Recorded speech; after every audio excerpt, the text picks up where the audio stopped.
Why there is a political deadlock in Nagaland?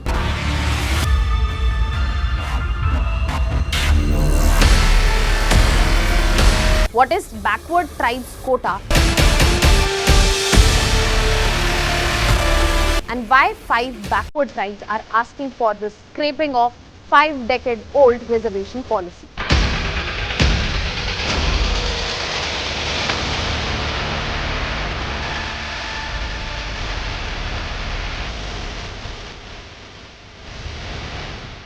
Five tribes, one demand. Review the reservation policy. Nagaland's 48-year-old reservation system is under scrutiny. It is sparking protest and asking for review. But the state government wants to wait until the census of 2027. Hello everyone, welcome to Vajiram and Ravi's Flash News. My name is Shubhangi Singh and today we are going to talk about this controversy that is going on in Nagaland.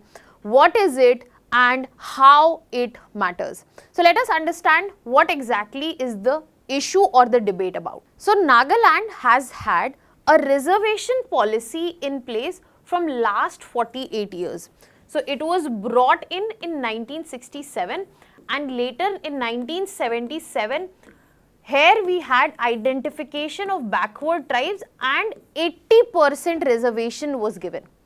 But 5 tribes were excluded from these reservations. They were Angami, Ao, Lotha, Rengma and Sumi. All these 5 tribes were not included in BTs, that is backward tribes. Now these 5 tribes together have come to ask for a review of this reservation policy or scrapping of it, quoting that at present this reservation policy does not reflect the current situation in the given state. Now, when we are talking about this particular reservation policy, let us understand more about this. However, when we talk about the state government, they have given into the demands, they have formed a panel, but they have said there will be no big reforms or changes until and unless 2027 census and until and unless 2027 census is completed. Now, this is where this whole issue has become a political as well as a social stalemate in Nagaland. Now let us talk about the policy, reservation policy that was brought, and that is the core issue when we are talking about this. So as I said, this policy was introduced back in 1967, just after 4 years when Nagaland was made a state. Can you tell me in the comments section what was the situation of Nagaland before it got statehood? Was it a union territory? Was it part of another state? And in which year Nagaland got the statehood? Now, just after getting the statehood, 80% of the state government jobs, they were reserved for all the indigenous scheduled tribes present in the very state. After 10 years, 11 tribes were identified. They were labeled as backward tribes and they were given reservation within reservation. Now, this also was properly structured, where if you see the further division as of now, 30% of jobs are reserved for backward tribes. In this, we find that 25% is for 7 backward tribes present in eastern Nagaland and then 12% for other backward tribes. So this 37%, 25% for 7 backward tribes in eastern Nagaland and 12% for other backward tribes.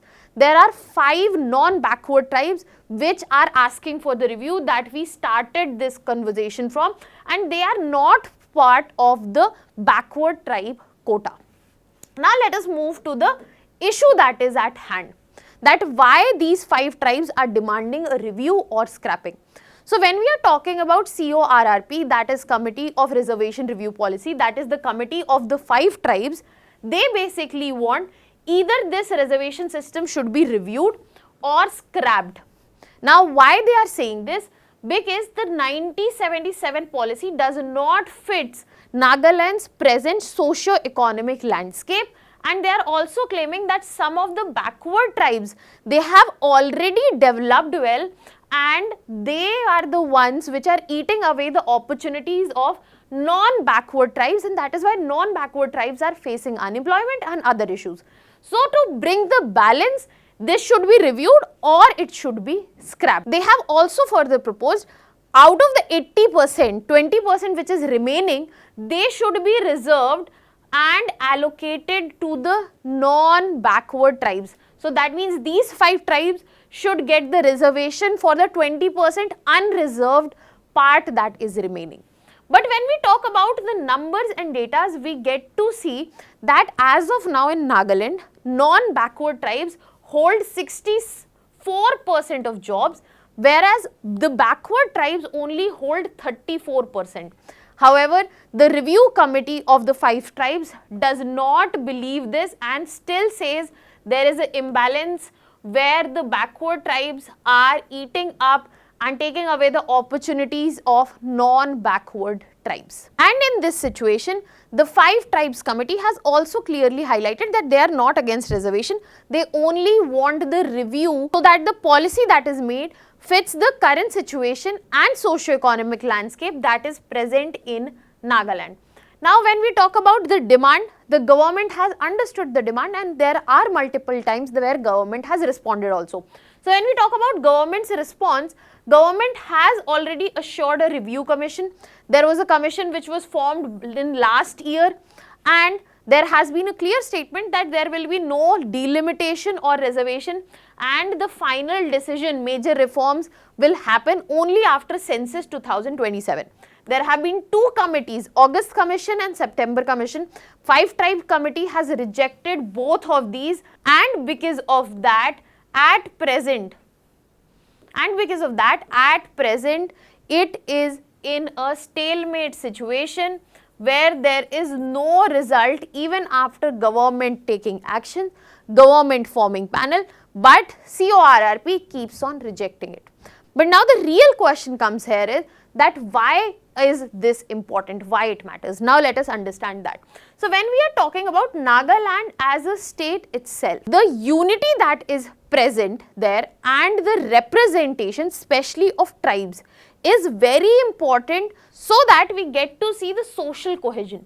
So if this unity is being compromised when tribes, backward tribes and non-backward tribes are standing in front of each other, this unity gets compromised and the whole essence, the representation, that is also getting compromised. Furthermore, if there is prolonged tensions, then there will be further problems of deepening regional divides, especially when we are talking about Eastern Nagaland and Central Nagaland. Apart from that, there are tribal conflicts that already exist in Nagaland. Can you tell me in the comment section which are the tribal conflicts that are still existent and that are being tried to be resolved by the central government? Another important point, what makes this important is the political dimension around it. So when we talk about Eastern Nagaland People Organization, that is ENPO, it is demanding a separate state, frontier Nagaland state. And if the reservation that these tribes, backward tribes in Eastern Nagaland are getting, if that is taken away, then it might fuel the fire further and this might be strengthened. So the reservation reforms that will take place, either they can fuel the situation which is present in Eastern Nagaland or calm the situation and the separatist sentiment that is present. Now the third pointer here is related to governance as well as the census link. So when we are talking about such huge reform, it should come with proper understanding of data and understanding of the socio-economic landscape at present. We can't make policies without knowing this present socio-economic landscape. So the government is clear on the fact that the policy review will be based on census and that cannot happen before 2027. So either the way this has to be weighted out. The next factor in front of us is the overall broader relevance. So in this scenario, we have to understand that when we are talking about reservation policy, another important factor associated with it is the need for periodic reviews, especially in terms of affirmative actions, in terms of policies, especially present across India. When we are talking about reservation policies, they are important, but at the same time, periodic review is very much required so as to understand what has been done in the direction. And at the same time, balancing equity and merit remains a challenge, especially for not just reservation system in Nagaland, but across India. What are your thoughts about it? Let me know in the comment section. I will leave you with a practice question here. You can put down your answers in the comment section. That was all from my side. Thank you so much.